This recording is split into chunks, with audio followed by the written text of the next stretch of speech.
Hello guys, welcome to the study seated. हमारे top 10 questions का ये दूसरा वीडियो है जिसमें हम 10 क्वेश्चंस करेंगे जो हमारे एग्ज़ाम्स के लिए C TET, U P TET, इन सभी एग्ज़ाम्स के लिए बहुत इम्पोर्टेंट है। सो हम स्टार्ट करते हैं हमारी ये टॉप 10 क्वेश्चन की श्रृंखला, जिसका पहला क्वेश्चन है, प्रशिक्षण एवं अनुभव के द्वारा व्यवहार में होने वाले परिवर्तन को अधिगम कहते हैं। यह कथन किसका है? तो यह कथन है गेट्स महोदय का। जब कोई बालक सीखना शुरू करता है तो उसमें जब कोई बालक सीखना शुरू करता है तो कब वो शुरू करता है सीखना? जब उसे विद्यालय में प्रवेश दिलाया जाता है, जब वो बोलना शुरू करता है, जब वो घर से बाहर निकलता है, या फिर अपने घर से ही वो चालू कर देता है सीखना। तो देखो, ऐसा तो है नहीं कि भैया आप स्कूल में प्रवेश दिलाओगे तो ही वो सीखना स्टार्ट करेगा, उसके पहले वो कुछ भी नहीं सीखेगा, ऐसा होगा नहीं।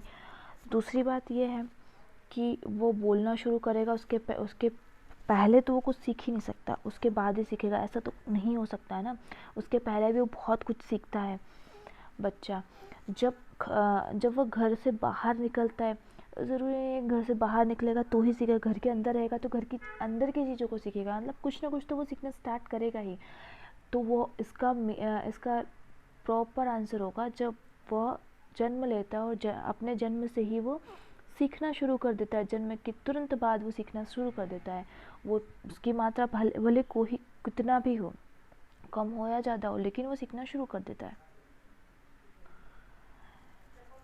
क्षमता के विकास का दूसरा नाम है, क्षमता के विकास का दूसरा नाम है कौशल विकास। देखो, क्षमता का विकास दैट मीन्स हम कुछ सीख के विकास कर रहे हैं, तो उसमें हमारा अनुभव तो होगा, बट ये इतना प्रॉपर नहीं है। हमारा अनुभव है लेकिन वो हमें क्षमता का विकास नहीं होगा।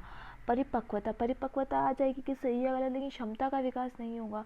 शारीरिक विकास तो बिल्कुल नहीं होगा। क्षमता का विकास मतलब कि हम कौशल, कुछ चीज़, एक नया चीज़ करना सीखे हैं तो उसको हम क्या बोलेंगे? कौशल का विकास। मनोविज्ञान ने शिक्षा को बना दिया है पाठ्यचर्या केंद्रित, शिक्षक केंद्रित, बालक केंद्रित या फिर विषय केंद्रित। तो हमें पता है कि मनोविज्ञान सबसे ज़्यादा फोकस किस पे करता है? बालक पे, तो उसने बाल केंद्रित बना दिया है। निम्नलिखित में से कौन सा रायबर्न के अनुसार शिक्षा के 3 संबंधों में से नहीं है? तो भाई हमको पता है कि शिक्षा के 3 संबंध में बच्चे आते हैं, शिक्षक आते हैं, और बच्चे आते हैं और समाज भी आता है। शिक्षक आता है और विषय आता है विषय के संबंध में, या फिर विषय और बच्चे के संबंध में। तो बच्चा तो जहाँ भी है वहाँ पर होना चाहिए, तो बच्चे और यहाँ बच्चे, बच्चा क्या? Only this option. तो हम इसको क्या कर देंगे? एलिमिनेट कर देंगे। तो हमारा आंसर यहाँ पर यही सही होगा। अधिगम प्रतिफल का तात्पर्य है, अधिगम प्रतिफल का तात्पर्य है कि बालक के व्यवहार में होने वाले परिवर्तन, शिक्षक की शिक्षण विधियों में परिवर्तन, पाठ्य वस्तु का परिमार्जन और उपयुक्त में से कोई नहीं। तो अधिगम प्रतिफल दैट मीन्स कि वो कुछ सीख रहा है तो उसमें कुछ चेंजेस आएंगे, तो बालक के व्यवहार में होने वाले परिवर्तन। ठीक है। क्वेश्चन नंबर 7 है, निम्नलिखित में से कौन सा किशोरावस्था का लक्षण नहीं है? तो किशोरावस्था का लक्षण क्या नहीं है? किशोरावस्था का लक्षण तो ये है कि शारीरिक परिवर्तन होते ही हैं हमारे जब हम किशोरावस्था में आते हैं।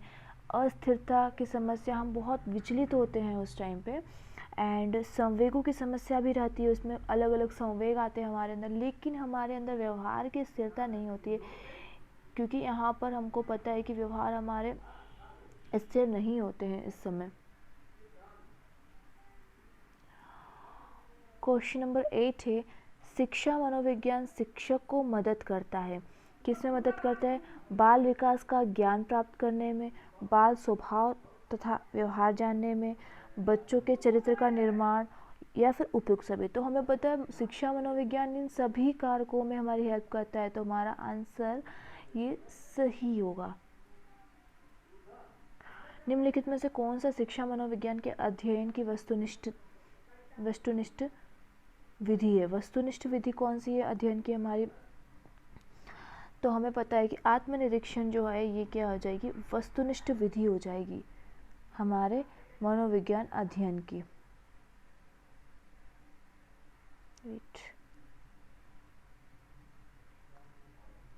निम्नलिखित हमारा लास्ट क्वेश्चन है, निम्नलिखित में से किस में मूल समृद्ध संवेग से मेल नहीं खाते हैं?